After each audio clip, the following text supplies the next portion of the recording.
Washington seems up against a brick wall when it comes to Pakistan and North Korea. The irony is that Pakistan is an ally.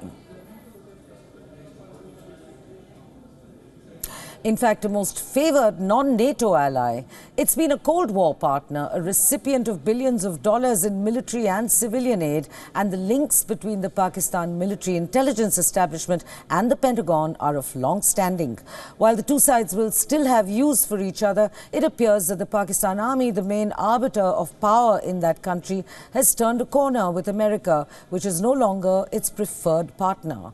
Take the most recent provocation. The Trump administration has proscribed the Hizbul Mujahideen leader Syed Salahuddin, designating him a global terrorist and putting restrictions on his movements.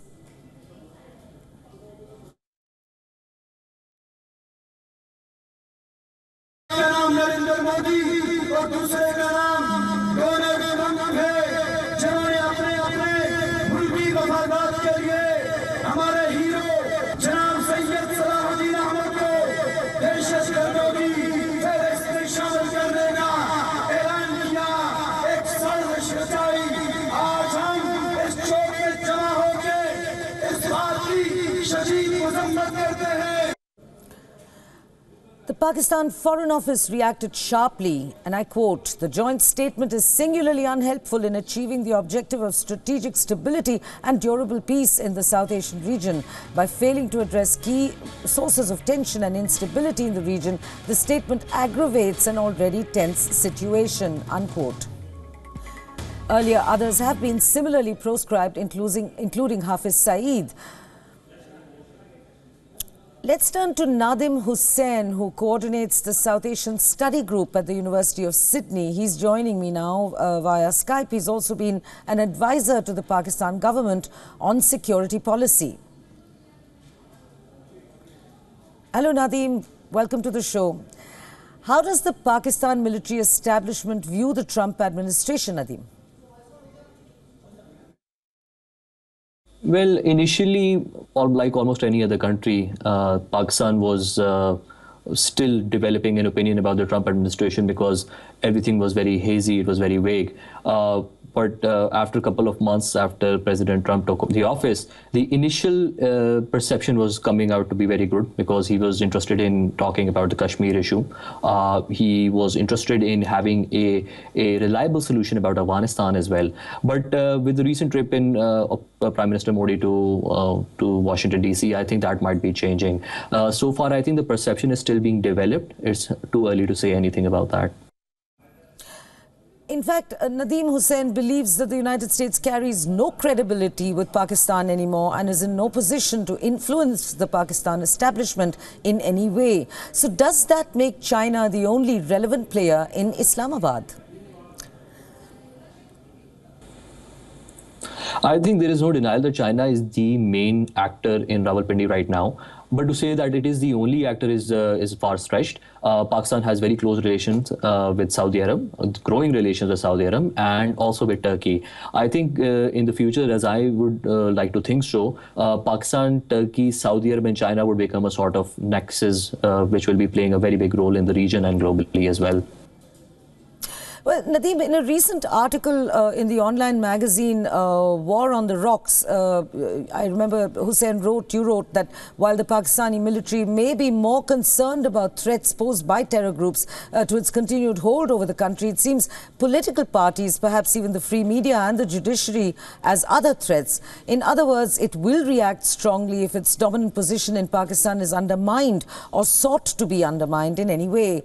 Its strategic anxiety is about its long-term institutional control over Pakistan. So, Nadim, where does India figure in this threat list? Are we still enemy number one?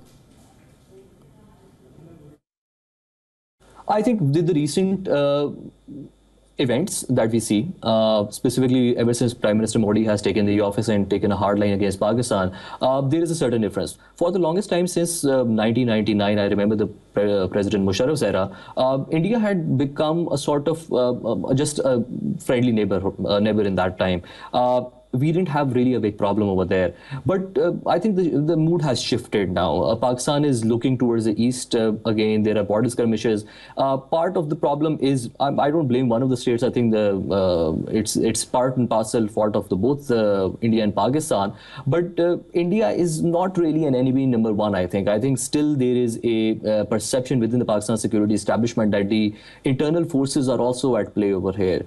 And India can only damage Pakistan to a certain point, but major damage will always come from the domestic forces. And I think there is a realization also that India, in its own rights, will use any situation that Pakistan presents a weakness in a realist world to use against Pakistan. So I think India, while maybe an enemy, but I don't think the India is the only or number one enemy for Pakistan.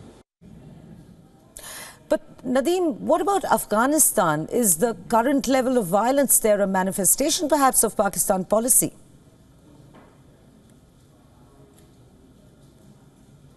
I think it's more of a manifestation of NATO's and specifically the United States policy failure. Pakistan has indeed a role to play because it's a major non-NATO ally. But to blame Pakistan squarely for what is happening in Afghanistan is far stretched. It's a collective failure of, I think, all the allied forces that are present over there, partly because there was initially when the United States went into Afghanistan, they had a quick distraction by going into Iraq. Later on, when they needed a political settlement, when they had a good time, they delayed on that. And sometime around 2011, they realized that they might need to talk to Taliban. But I guess it was too late. So I think the problems have been from across all sectors, the US, Pakistan, and everywhere else. So how can this violence be ended, Nadeem? Well, there is no simple solution for a 16-year-old war. If you look at the facts, we have to realize that currently Taliban controls almost 75 to 80% of Afghanistan, with major areas under their control. So that is one fact, that is one reality that we have to live with. Second, Pakistan is an important actor in the region.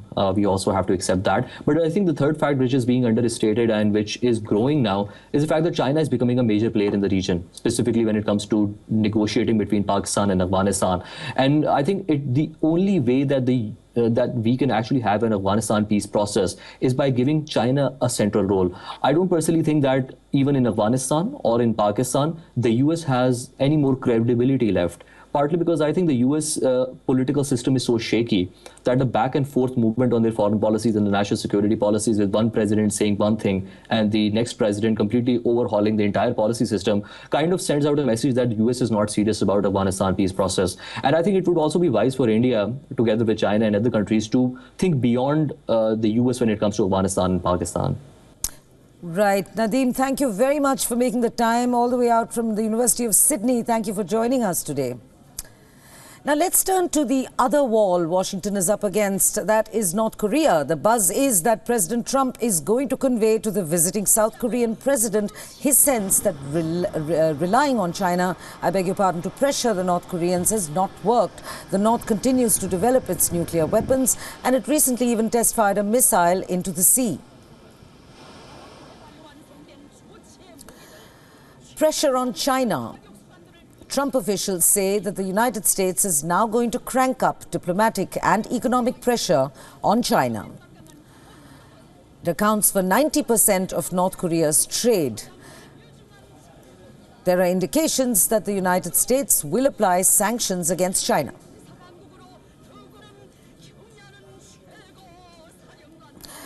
Now, the Senate Foreign Relations Committee Chairman Bob Corker has warned, and I quote, China is still not doing what China needs to be doing, and while we are working with them in a cooperative way, if they don't step up soon, we're then going to have to move to the coercive mode, unquote.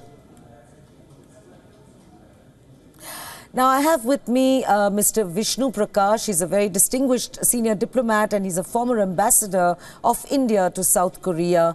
Vishnu Prakash, welcome back to India and thank you for joining me on WION. Very, very happy to be on the show. Vishnu, tell me, is the United States expecting too much from China? Does China still retain that kind of influence over North Korea?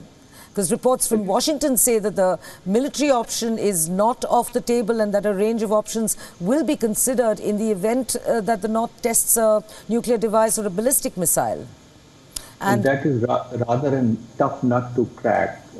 USA has been trying all options.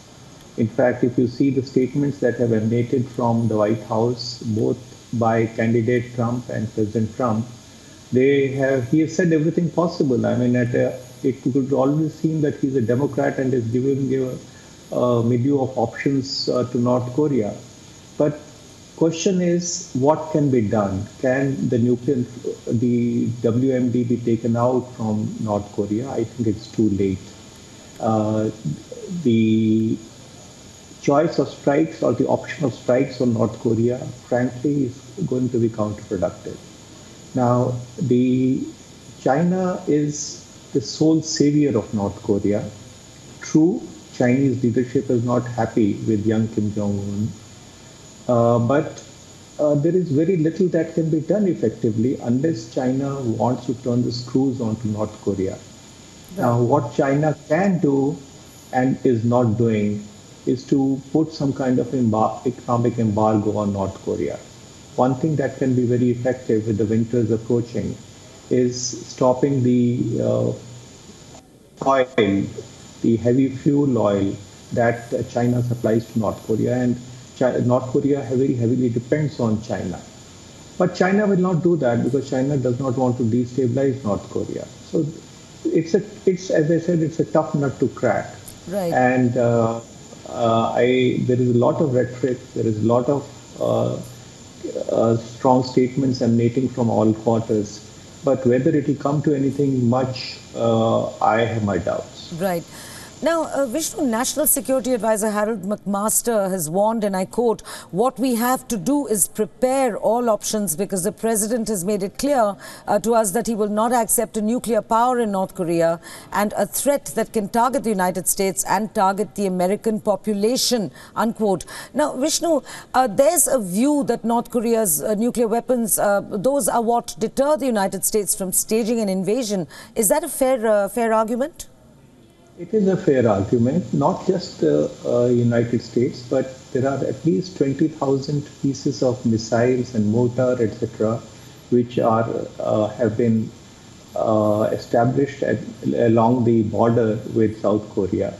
And it is believed by experts that within 1 hour of conflict, there will be a huge destruction of property and lives in South Korea.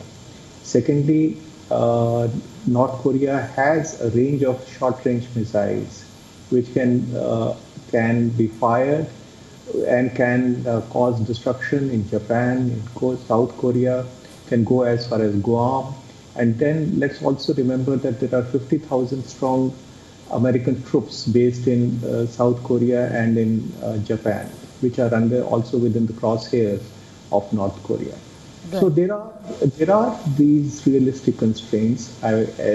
The biggest challenge, as I see, or as US is projecting, which is with lot of justification, is that there has been a rapid development of the missile program by North Korea, which has surprised the experts. They are very close to perfecting ICBM with a Hwasong, with a range of about 4,000 kilometers. Right. And by the turn of this decade, there is apprehension that they will have ICBM. I earlier meant IRBM, intermediate range ballistic missile, but now they are working on perfecting IRBM, but also looking at ICBM. Now, which brings the mainland US within its reach. Right. And that is what worries the US administration. Sure, there are strong statements. Sure, there is a strong intent, a desire to roll back, first freeze and then roll back the North Korean WMD program. But North Korea is cocking a snook at the world, and they're getting away with that. They have been getting away with that for decades. Right. And I don't see any incentive. They have to be incentivized, but where is the incentive? So yeah. Yes, please go ahead, Vishnu. No, that's what I meant. That I know that statements have been made by NSA That's true.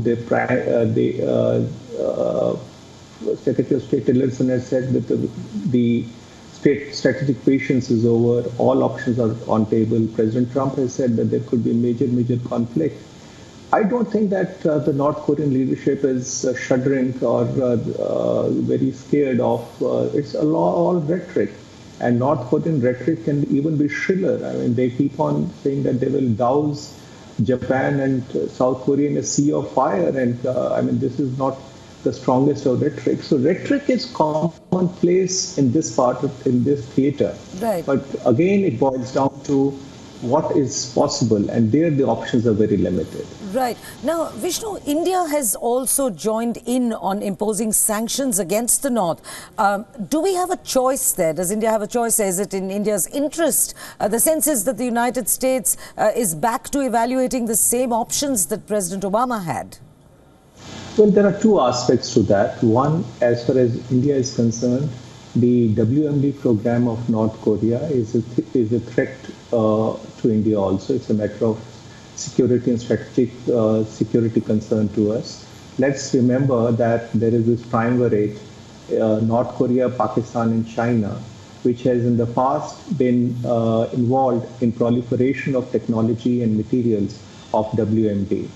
And the Pakistani nuclear program has been developed to a large extent with the assistance of North Korea, which is something that is very well known, and that is a matter of direct concern to us. So that the spread of WMD, what is happening in North Korea, is a matter of concern to the region, to the world, and to India. That is one aspect. Right. The second aspect is certainly, I would presume that USA or President Trump and US leadership would have taken up the issue of North Korea strongly with the Prime Minister. And they are frustrated, as you mentioned earlier, that with a lack of response or lack of adequate response from China. Right. So there is certainly the Chinese angle also to the formulation that you see in the joint statement. Right. That was Ambassador Vishnu Prakash. Thank you very much, Vishnu, for your insights. And you will get an opportunity to listen in more to Ambassador Prakash on our signature show, Gravitas, at 9 p.m. tonight. Stay tuned. And meanwhile, we're going in for a short break.